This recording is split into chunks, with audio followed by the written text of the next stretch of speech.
everybody, amprepairguy.com, 203-892-4119, also harbach-electronics.com. Please like, share, and subscribe. Sorry for the mess in this area. This is where I do my Harbach stuff.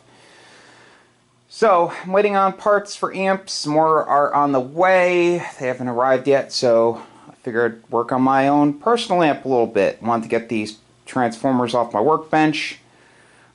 This is the AK Ultra I stripped. The inductors were just totally shot. It's missing flappers, just needed so much work. I do this for a living. I'm not a charity, so I don't think it's a good amplifier, so it's not something I'd want to keep for myself.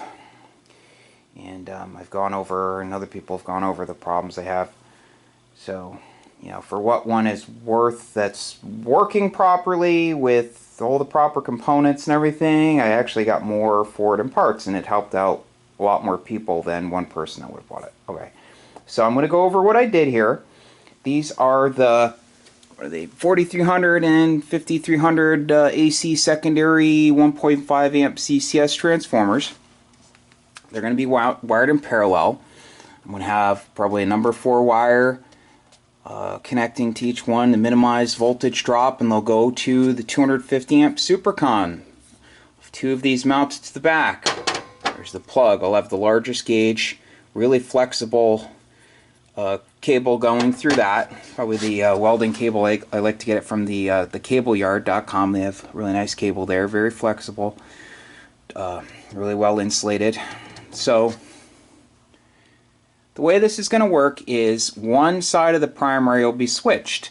So the plate supply will be on a 125 amp breaker. One side of the breaker will go right to this cabinet. Okay, the other side's going to go to the bottom half of the amplifier, and then I'll have another cable coming out of that, and it'll come to this cabinet. All the cables will have a Supercon connector for easy plug in and unplug.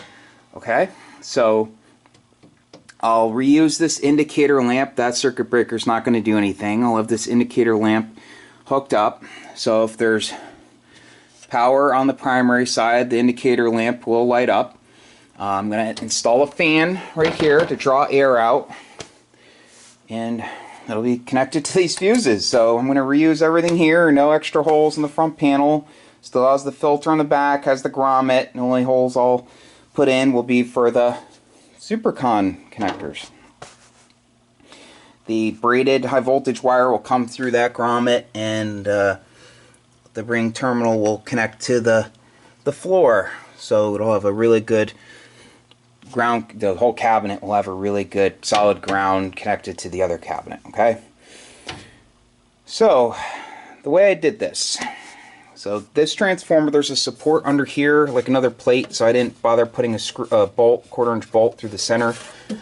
There's no flex to this 1/8 inch plate whatsoever. Reuse the stock casters. They're sturdy enough. This thing barely moves, and when this is connected, it'll give it more rigidity, this top cover, when it's screwed in, because it connects to all 4 points. This is a very well built cabinet. Henry did a nice job on this. So I used what I had here. Okay, so angle aluminum plate, and I bolted that down, 2 1/4 inch bolts for each end, and 3 1/4 inch bolts for the bracket on each side. So this is very rigid. That's not going anywhere. It's screwed in with these 2 screws here into the frame, and she's good. So this will secure to the front. Gives it more structural stability for the full cabinet, and then this can pop right off. So again, number 4 to the Supercon, and number 4. So I'm not going to jump them. I want the same. I want to minimize any voltage difference between the two, and the secondaries will be jumped together, and then they'll go to those cables. Okay, so I'm getting there. Wiring this is a piece of cake. I'll put ring terminals on the Teflon number 4. Crimp, solder, heat shrink, and this has a set screw, but what I like to do is use the set screw, and this comes apart, and I like to hit it with my little mini torch and solder it all together. It's for the with the for the cable that connects them to each other. And then this side, I use a ring terminal crimp. Crimp the two number 4s in one ring terminal, or possibly use 2. I forget what I did on the other one. And I always add a split washer and tighten these really tight. This is overkill, but the 100 amp one is right on the edge of the rating. These are just awesome. I found these years and years and years ago, like 15 plus years ago, and other people have started using them also. I think they're made by Superior Electric. They are big bucks if you buy them from one of the electronic parts distributors, but you can find them on eBay usually really cheap. There's some people that try to get a lot for these. Just keep your eyes peeled. This is the type you want. You don't. They have reverse gender ones. You never want the reverse gender one to have the pin hot. That's dangerous. The pin plugging in. You know, if the pin's on the line AC.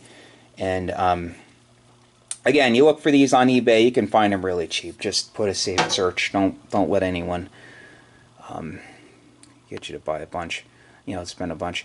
You know, forgot about those 2 grommets up there. I might actually reuse those holes. I kind of want to keep this cabinet perfect. You know, the paint's nice. And so that's about it. So I'm done for the day. It's 4:30. I don't even know what time it is. It's after 4, I believe.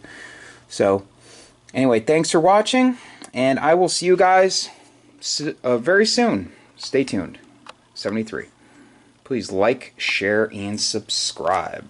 This is heavy. This whole thing weighs over 300 pounds now. So thanks for watching. 73.